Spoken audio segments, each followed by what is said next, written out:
don't know if y'all know this, but whenever I'm in a bad mood, whenever the establishment is just getting on my nerves, I go look for a clip of Nina Turner going on mainstream media and just owning everybody in the room. That does my heart good. I know some of y'all probably do this too. And today, the clip I'm about to show for you, look, I better stop messing with Nina Turner up now. Let's talk about it.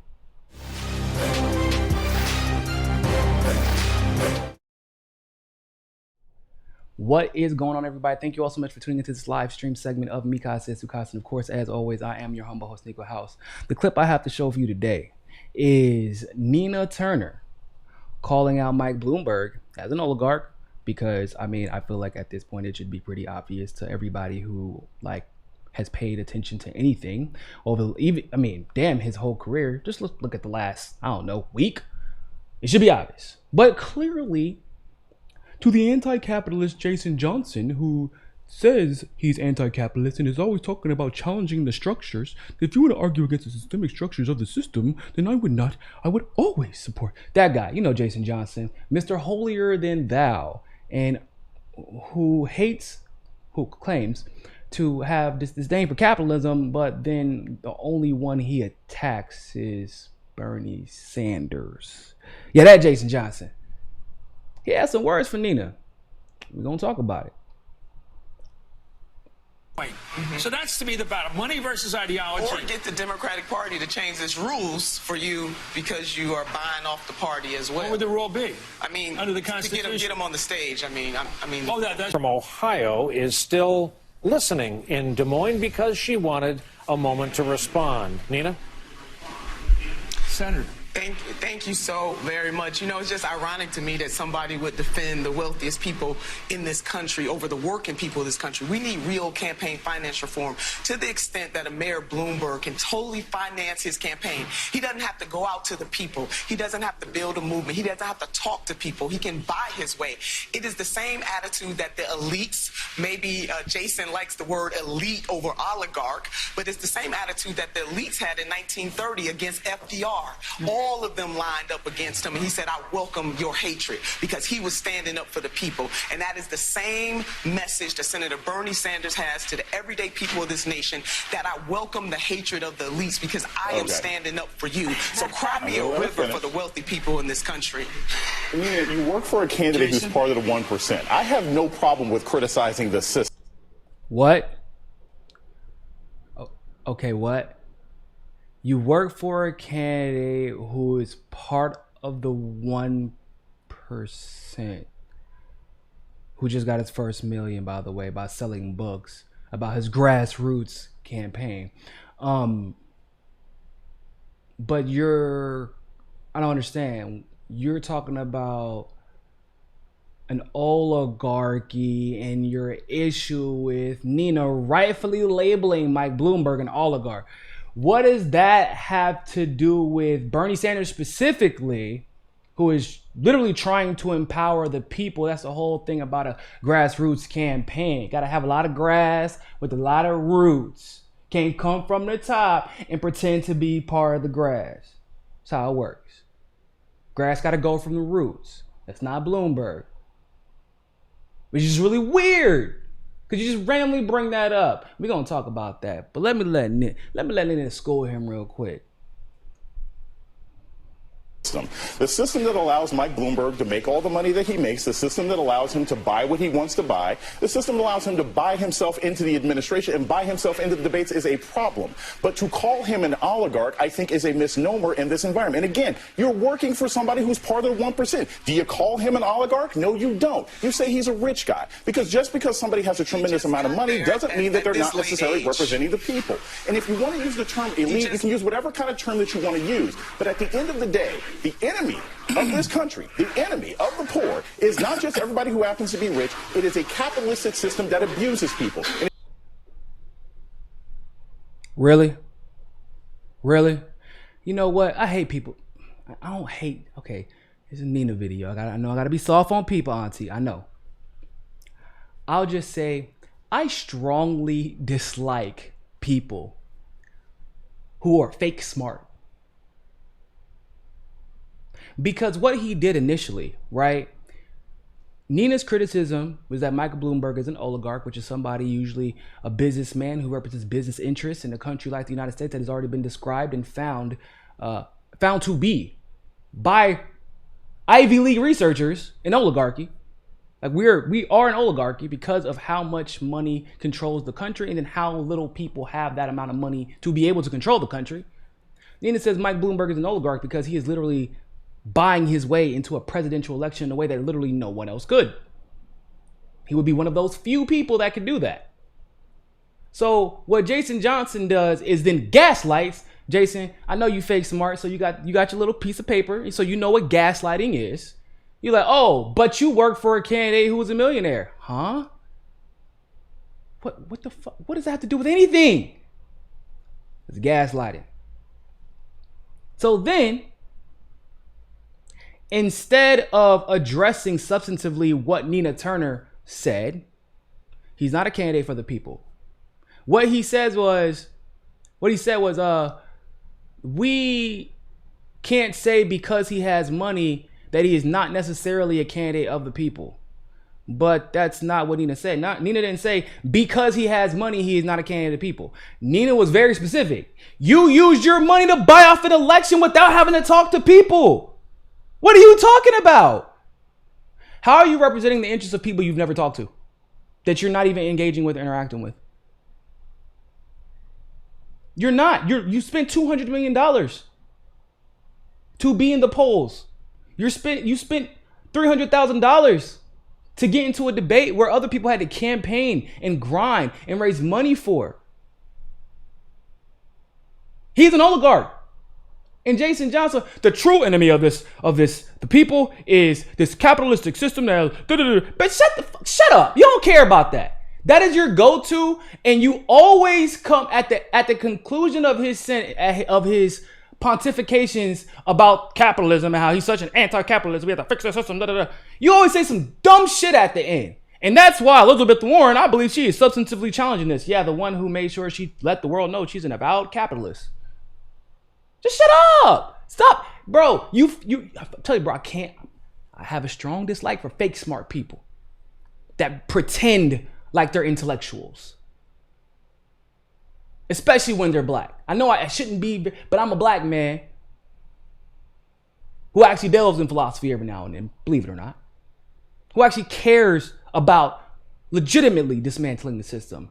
Not getting paid millions by the system on air to lie to people, to pretend like I care about dismantling the system. So I'll take it a little bit personal. Okay? A little bit personal.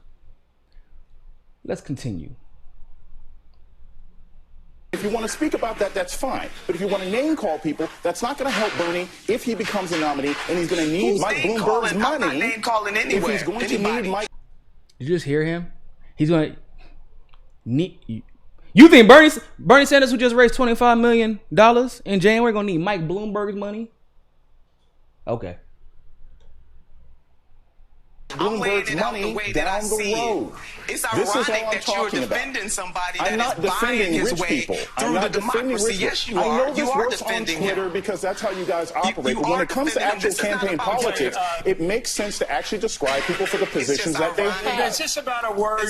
Is this about a word, Jason? Is this about a word? No, it's not just about a word. It's about the implications of it, and it's about criticizing.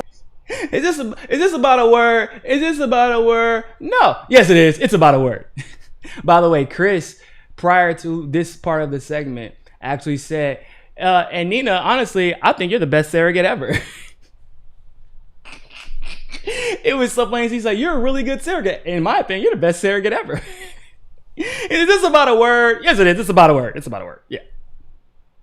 The system versus criticizing individuals. Like I said, I wouldn't call Bernie Sanders an oligarch, and he happens to be part of the 1%. I would say he's somebody who's wealthy, but who's dedicated himself. Okay, once again, what? You wouldn't call Bernie Sanders Yeah, you wouldn't call Bernie Sanders an oligarch because he's not an oligarch. Is Bernie Sanders spending millions of his own dollars to win this election? I don't think so. Not according to his FEC filings. this once again, this is fake smart people. I don't actually think that he knows what the definition of an oligarch is. And this man want to talk about some, you know, I know that stuff works on Twitter because that's how y'all operate. Bro, all you do is apply Twitter logic in the neoliberal Twitter to your segments and then go to Twitter and say the same thing in 280 characters, get a bunch of retweets from a bunch of neoliberal bots that aren't even real people. And because you get paid however much money to do it, you actually think you understand politics or the basic definitions of words that we thought were universally understood in politics. But I digress.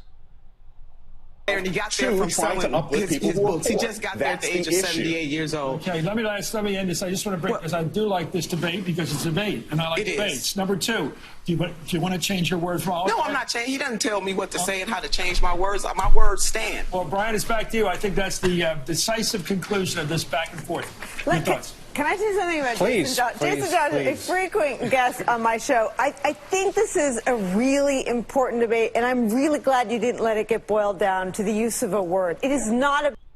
Really? I think this is an important debate, and I'm glad you did not let it get boiled down to the use of a word, except for he literally was complaining about name calling without once demonstrating any type of understanding of the definition, the actual definition of an oligarchy or an oligarch. These are the people that that millions of people get their news from, their analyses from. We are so screwed. Oh my God. Mitch, thanks for the super chat. Classic gaslighting, obfuscate the argument, talk about the semantics and definitions rather than address the substance. The guy is earning his keep. You know what, Mitch? Yeah, semantics definitely. Obfuscate the argument 100%. But I think you give him too much credit. I wish we could have talked about the definition. He wouldn't actually address Nina's discussion of the actual definition and how it is applicable in this. And she's like, yo, bro, he's a billionaire who just bought off candidate. Like, you just bought off candidates. What the, bro? What do you mean? Or not bought off candidates? Excuse me. Bought off the DNC. He bought off the DNC. He bought his people into the DNC. Then he bought his way into the debates. Like, and he's buying his way into the polls. Can everybody do that? No. A few people can do that. He is one of them. That is an elite, aka a person who has the potential to be an oligarch if they exercise their ability to do so, and he is. Sagar calls Jason a professional wrong person. Yeah, he is, basically. But, yeah, Sagar's definitely right about that. But, yo, that last part where Nina's like, he don't get to tell me what I can and can't say. That part, 100%. Say that again. The elites don't get to tell us what we can and cannot say, especially when we're the ones who are right. Don't name call. You know why they sent Jason to go play ball for him? Because, you know, it's all about optics, right? Stop and frisk, man. What does MSNBC got to do? Oh, we got to go throw the black man. Because then he gets to say, I'm black, and I felt like stop and frisk wasn't what you're making it out to be. If it ever got to that conversation. The black man's defending Bloomberg. Maybe he's not all that bad. They're trying to do damage control because they know when Bloomberg hits that stage, oh, it's on and popping. Bernie does not like Bloomberg. For some reason, he'll call Biden a friend, but he don't feel that way about Bloomberg. He don't got no love for that man. So it ain't gonna get, okay, keep it up. Keep it up. She hasn't even reached her maximum form yet, and she's already in rare form. Keep playing with her. Keep playing. She told y'all won't get away with in 2016 what y'all got with, or excuse me, y'all not gonna get away with in 2020 what you got away with in 2016, and y'all saw y'all just got caught off guard, caught y'all cheating. Okay, keep it up. Keep it up. I'm telling you, y'all gonna keep getting exposed, and we gonna yuck it up every step of the way. Thanks for tuning into that segment of Mika Says Su Casa. Shout out to Nina Turner. Make sure you go follow Case Study QB on Twitter. That is where we got the clip from. And other than that, always remember, more than anything else, people, find your balance. Peace. Don't forget to hit that subscribe button and hit that notification bell if you like that segment of Mi Casa es Su Casa. Of course, if YouTube is giving you trouble, as it always does, you can download the Rockfin app and follow us there. Also, if you want to continue to help our show grow, you can help us reach our goal of 500 patrons on Patreon and donate as little as $1. Really, anything helps. Other than that, always remember, people, more than anything else, find your balance. Peace.